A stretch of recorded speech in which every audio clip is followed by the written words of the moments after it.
Hey guys, it's Meg and welcome back to my YouTube channel. Today I'm going to be giving you an updated bullet journal tour of my 2022 Bujo, so grab a cup of tea and get comfy and let's just get into it.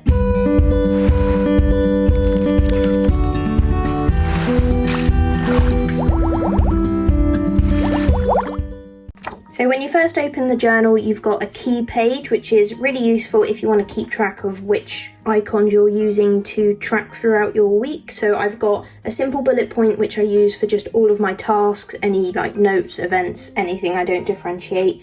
I then put a line through it when it's completed, and I put a little arrow through it when the task is like it's not been done, so I need to move it to another day. You could definitely have a more extravagant version of this, but I just like to keep it simple. And my bullet journal is primarily used as a to-do list type of setup anyway. So moving on, we've then got an index page, which I haven't filled out. I just don't feel it's really necessary. But the pages in this journal are numbered, so if you wanted to do that, then you very easily could.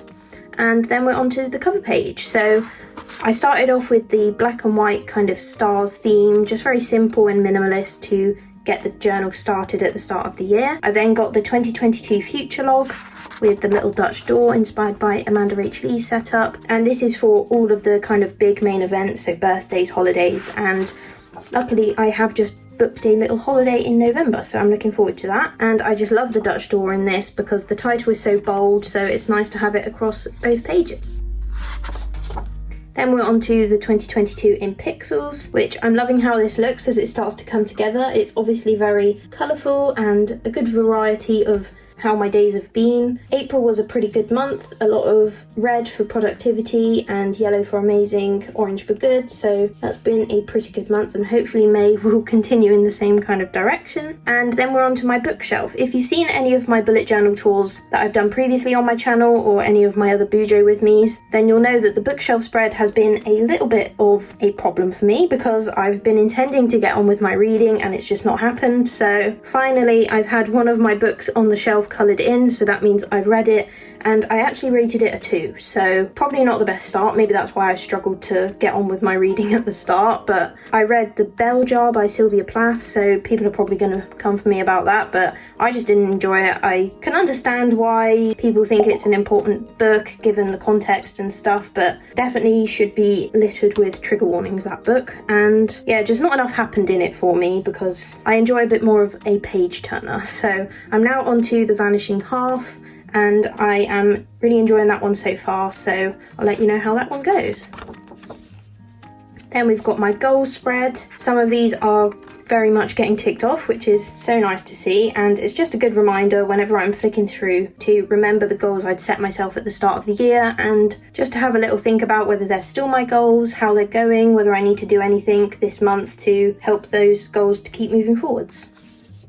Then we've got the vision board, one of my favourite pages in the bullet journal because I just love it. It really is a vision board. I look at it and it makes me feel quite inspired and motivated, makes me want to travel, makes me want to have a nice desk set up, makes me want to get on with my reading and all of that kind of stuff, and a few little quotes to keep me motivated and keep me going. Then we've got the January spreads, so this is in the constellation space kind of theme, and I went with purple and blue.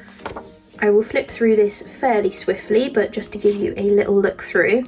So I've got my stars and little planets mood tracker. I love this one, and I loved how I did the constellation as the key up in the top left corner. Then we've got my sleep tracker, just a nice simple spread, and I think all of these kind of trackers look really cool once they're filled in, so that's why I thought it would be nice to keep giving you updated journal tours so you can see how all of the spreads look when they are filled in. Because I do film the plan with me, you get to see how I've created the spreads and how they look at the start, but I think it's also important to show you how they look once they're filled in and how I'm using them. So then we've got the habit tracker for January. I alternated between the colours, so I've got blues and then purples, if that makes sense, so it's like alternate and just helps tie it all in with the theme, makes it look a little bit like chaos, but organised chaos, so love that. Then we had the one line a day as like a gratitude practice and kind of highlights, so I can look back for January and see what was kind of my highlights of the day every day.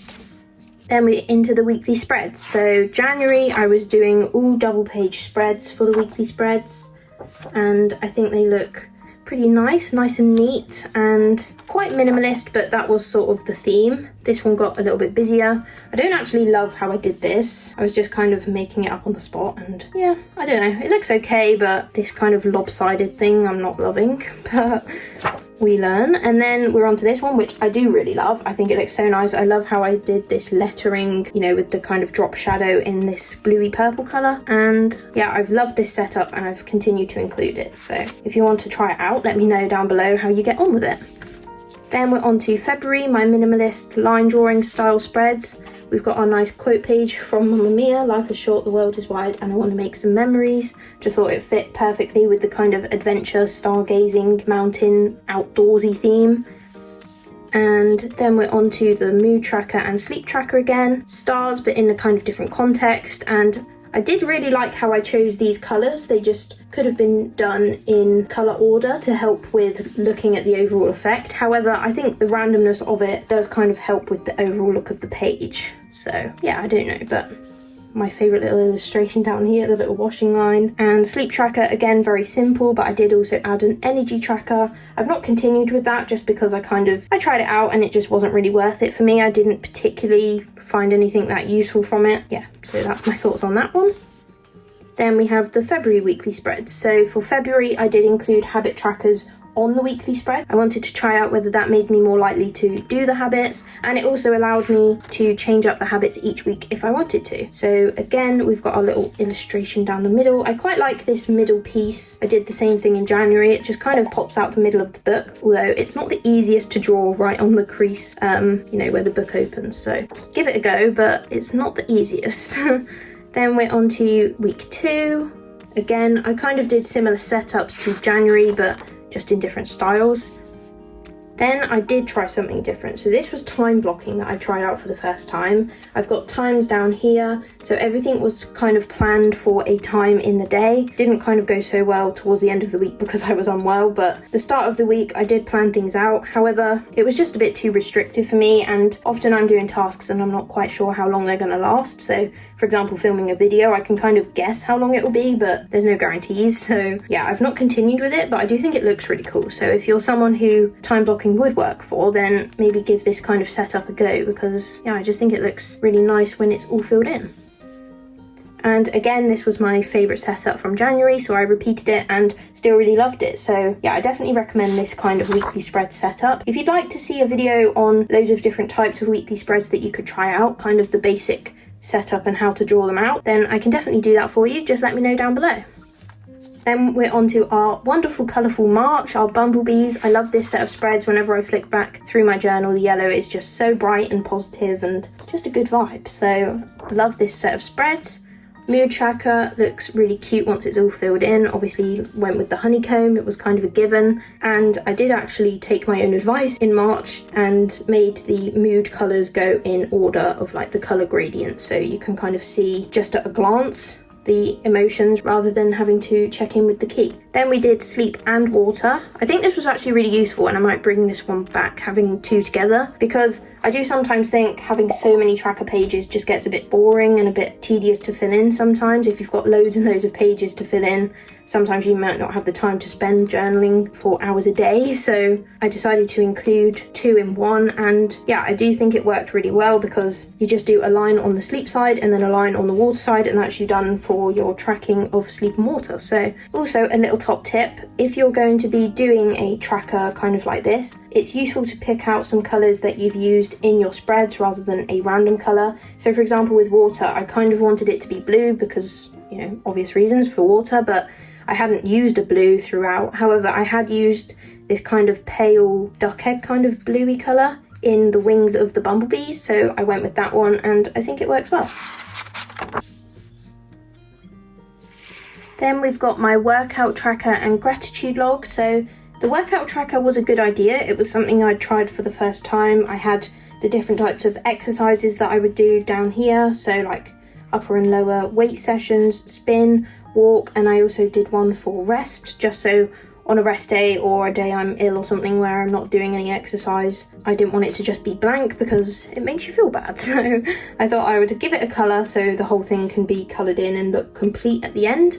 However, I messed it up for myself because these colours are all so similar, I couldn't work out which one was which. I kept testing it on bits of paper and thought I had the right colour and then put it on the page and it wasn't the colour I was thinking of. So this kind of went badly, but the idea is good. So if you want to track your workouts, then this is a great setup. Just pick some better colours. Ones that you can differentiate between would be a good idea. Then I have my gratitude log, again, the similar 1 line a day type of style, and I really enjoy writing these. It's just such a nice little positive moment in the day, and it's just nice to look back on because it also acts as a bit of like a memory journal, so you can see what you were up to that day and what was making you happy that day.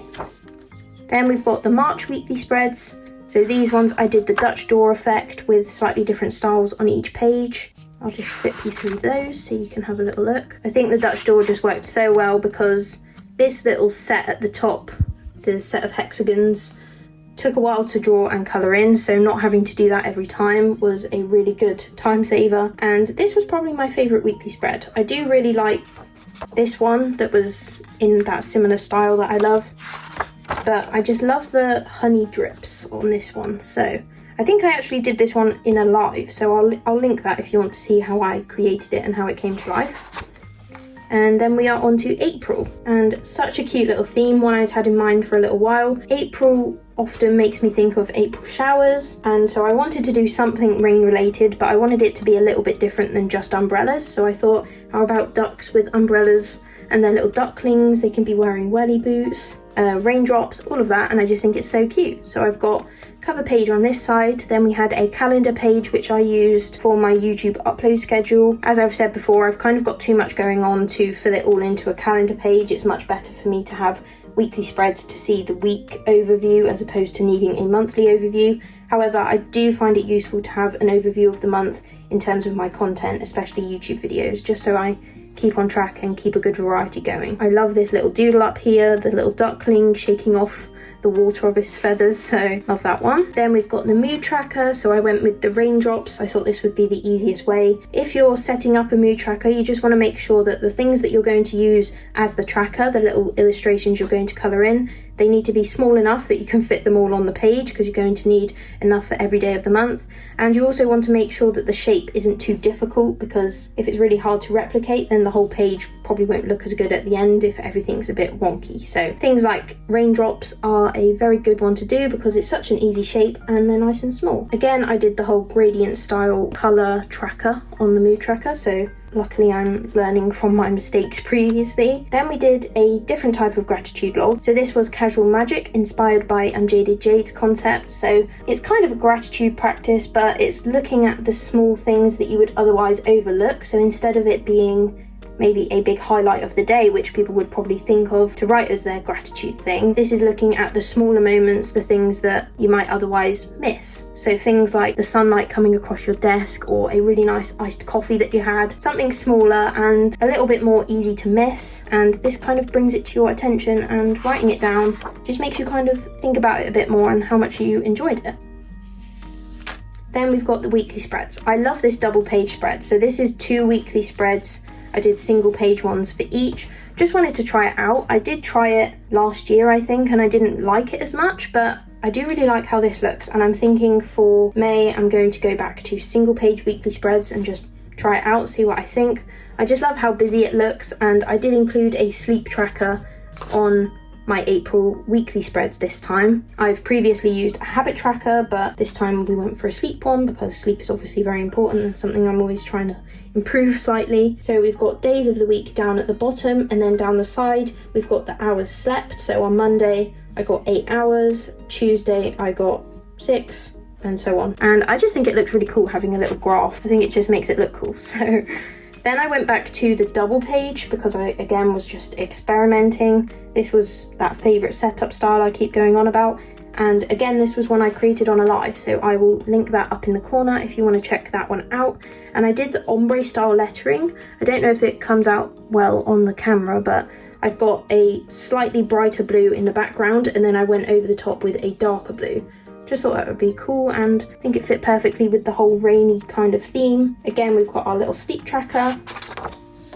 And then April week 4, double page again, slightly different style of spread. I did this kind of glow lettering, which works really well, brings out the yellow in the little duck's beak and stuff. We've got our little chick down here and up here, so cute.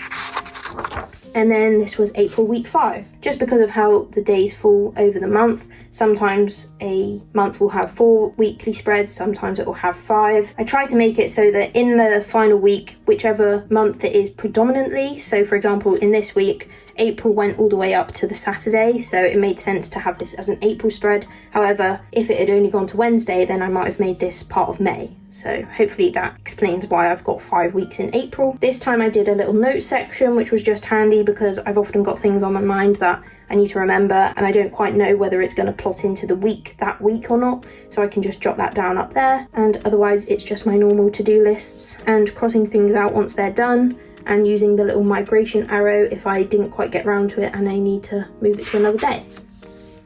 Then we're on to my new set of spreads, which I've just done the plan with me for. So you can check that one out if you'd like to see how I created these spreads. But it's a really, really cute set of spreads. I love it. I'm so happy with how it looks. It's pink, which I've not really done a pink set of spreads yet, I don't think. So I've gone with strawberry soya milkshake, soya because I'm vegan, but I just thought it was so cute. These little splats of milk and then the strawberries, and it's all kind of a little bit retro-y. So I love that. I've got a calendar page up here, but just a small one for tracking the days as they go by. And then a few lines down here for my YouTube video planning, just a different style of layout that I really liked that I found on Instagram. And then we've got the mood tracker. I think this one's so cute. The little strawberries are adorable. Took quite a while to draw this one and to do all of the dots and to make sure that it fit in. That was actually a bit tricky, but we got there in the end, and I think it's worth it, worth the effort, because look how cute these are. It's going to look so adorable once it's all filled in, so I can't wait to see that. And I've got my key down here in the little splat. And then a new tracker is my reading tracker. So it's pages read. We've got the days of the month down here and then the pages across here. So it goes up in 10s across the bottom. So for example, on the 1st of May, I read 10 pages, so we just go up there. On the 3rd, I didn't read anything, and so on. So that is it for my 2022 bullet journal updates so far. I will definitely film another one of these probably at the end of June, so you can see everything updated and filled in again. But I would love to know which of the themes has been your favourite. If you have a favourite weekly spread of mine, then do let me know down in the comments. Thank you all so much for watching. Special thanks to this week's subscriber shout out, which is Flamingo Scrapbooker. Thank you so much for all your lovely comments and support on my channel. It really means a lot to me. Don't forget to like, comment, subscribe and hit the notification bell if you want to be notified when I next upload, and I'll see you in the next one.